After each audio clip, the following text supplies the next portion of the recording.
सुनो जी, हाँ मैंने ना कपड़े धोने के लिए मशीन लगा रखी है। वो बाहर ना सब्जी वाला आया है, तो एक बार आप जाके सब्जी ले आओगे? हाँ हाँ, क्यों नहीं जी, मैं अभी जाके लेके आया। बस आप ये बताओ क्या क्या लेके आनी है। जो आपका मन करे वो ले आना। बस आलू प्याज टमाटर ये मत भूलना, ये जरूर ले आना। हाँ हाँ ठीक है, मैं ले आऊँगा। ठीक है जी, थैंक यू। अच्छा बेटा, बड़ा जी जी करके बात कर रहा है। कुछ ज्यादा ही सिर पे नहीं बिठा रखी है? मम्मी, किसी से रिस्पेक्ट से बात करने में कोई सिर पे बैठता है क्या? कैसी बातें कर रहे हो आप?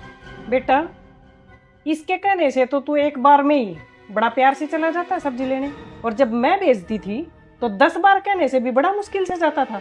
मम्मी, जिंदगी में कभी तो बड़ा होना पड़ेगा ना, सारी उम्र थोड़ी ऐसे काम चलेगा।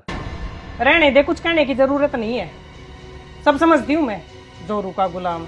ठीक है अम्मी, मैं सब्जी ले आता हूँ, वरना वो सब्जी वाला चला जाएगा। और हाँ, हरी मिर्च धनिया और डलवा लेना। ठीक है मम्मी। ठीक है मम्मी, ठीक है मम्मी। आया ठीक है मम्मी वाला।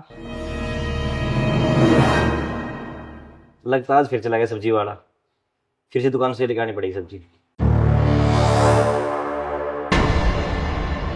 3,000 रुपये हो गए दूध के, और ऐसा करता हूँ 3,000 बिजली वाला जो बिल आया हुआ उसके भी रखने निकाल देता हूँ।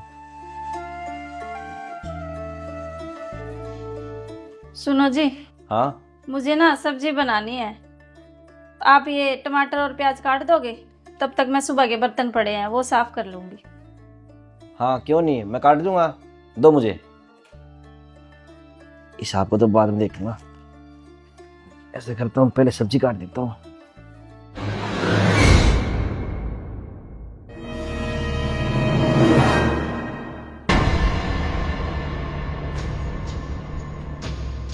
अच्छा बेटा, अब सब्जी भी काटने लग गया तू?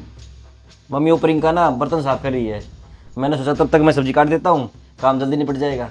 मैंने कहा था ना कि इसको ज्यादा सिर पे मत बिठा, पर तू मेरी सुनता कहाँ है। अब तू सब्जी काट रहा है, कुछ दिन के बाद ये तेरे से खाना बनवाएगी, देखना एक दिन तेरे से ये झाड़ू पोछा भी करवाएगी। मम्मी आप भी नहीं कैसी बातें कर रहे हो, मैं तो ना बस उसके छोटे मोटे काम करके उसकी हेल्प कर देता हूँ, सारा दिन तो काम में लगी रहती है बेचारी। बेचारी? अच्छा बेटा कर, जोरू का गुलाम।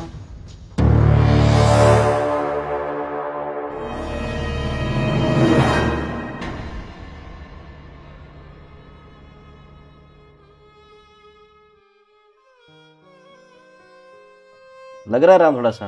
हाँ आराम तो लग रहा है, दवाई लेने से भी और आप सर दबा रहे हो इससे भी। लगता है आज तूने धूप में काम ज्यादा कर लिया, इसलिए दुख रहा है।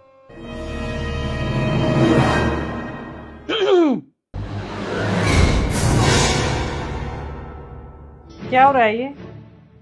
वो कुछ नहीं उम्मीद जी, प्रियंका की ना थोड़ी सी तबीयत खराब थी, इसका सिर दुख रहा था, और दवाई लेने से भी इसको आराम नहीं लग रहा था, सिर दबाने से लग रहा था, तो इसलिए इसका सिर दबा रहा था। चल ठीक है, मुझे ना तेरी मौसी के घर छोड़ा, कीर्तन है उनके घर। पर मम्मी वो प्रियंका की तबीयत? कोई बात नहीं जी, मेरी तबीयत ठीक है अब, वैसे भी मैंने दवाई ले लिया है, हो ही जाएगी तबीयत ठीक। अब मम्मी को छोड़ा। अब चलेगा या नहीं? मैं पहले ही लेट हो रखी हूँ। चल रहा हूँ मम्मी, चल रहा हूँ। ठीक है प्रियंका, तुम अपना ध्यान रखना। जोरू का गुलाम कहीं।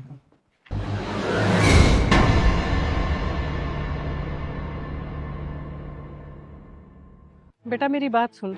हाँ मम्मी बोलो। बेटा तू तो ना पूरा जोरू का गुलाम बन गया है। उसने बोल दिया तो अब छोड़ने चल पड़ा, अगर वो मना कर देती तो तू नहीं आता। मम्मी आप मुझे एक बात बताओ, तबीयत उसकी खराब है तो उसी से पूछूंगा ना, उसने मुझे बोल दिया कि मेरी तबीयत ठीक है तो मैं आपको छोड़ने आ गया, अगर वो मुझे मना कर देती मेरी तबीयत ठीक नहीं है तो उसका ख्याल भी रखना पड़ता। और मम्मी ये क्या है, आप बात बात पर जोर का गुलाम बोलते रहते हो, अगर कोई अपनी पत्नी की हेल्प कर देता है, उसकी किसी छोटे मोटे काम में उसकी मदद कर देता है, तो उसका मतलब ये थोड़ी है कि वो जोर का गुलाम बन जाता है। बेटा मदद करना एक अलग बात होती है, और इशारों पे नाचने वाला ना जोरू का गुलाम होता है, और वो तू है। अच्छा मम्मी, अगर कोई अपनी पत्नी से इज्जत से बात करने में जोर का गुलाम हो रहा है ना, तो मम्मी मैं हूँ जोर का गुलाम, और कोई अपनी पत्नी का उसी काम में हाथ उठाने से जोर का गुलाम बनता है ना, तो मम्मी मैं हूँ जोर का गुलाम। और तो और मम्मी, अगर कोई अपनी पत्नी के ख्याल रखने से जोर का गुलाम बन रहा है ना, तो मम्मी मैं हूँ जोर का गुलाम। अगर कोई दबाव में आकर बिना अपनी खुशी के करे ना, तो उसको गुलाम कहते हैं। अगर कोई अपनी मर्जी से अपनी पत्नी के लिए कर रहा है ना, तो मम्मी उसे गुलाम नहीं, प्यार करना कहते हैं। और माँ, जैसे आपने पापा का हर सुख दुख में साथ दिया है ना, और पापा ने भी आपका उतना ही ख्याल रखा है, तो मम्मी मेरा फर्ज बनता है मैं भी अपनी पत्नी को छोटी छोटी खुशियाँ दूँ। बेटा, मैं सब समझ गई। तुझे समझने में ना मैं थोड़ी सी भूल कर गई, और पता नहीं क्या क्या बोल दिया तुझे। अब आगे से ना बेटा मैं तुझे जोरू का गुलाम नहीं बोलूंगी। नहीं माँ, आपकी कोई गलती नहीं है, बल्कि हमारा समाज ही ऐसा है।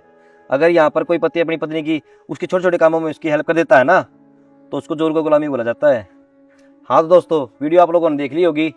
अब आप कमेंट करके ये बता दो, मैं अपनी पत्नी की उसके छोटे छोटे कामों में उसकी हेल्प कर रहा था, क्या मैं जोर का गुलाम था? अगर कोई ऐसा करता है, क्या वो जोर का गुलाम होता है? तो आप सभी अपनी राय जरूर दें। राम राम।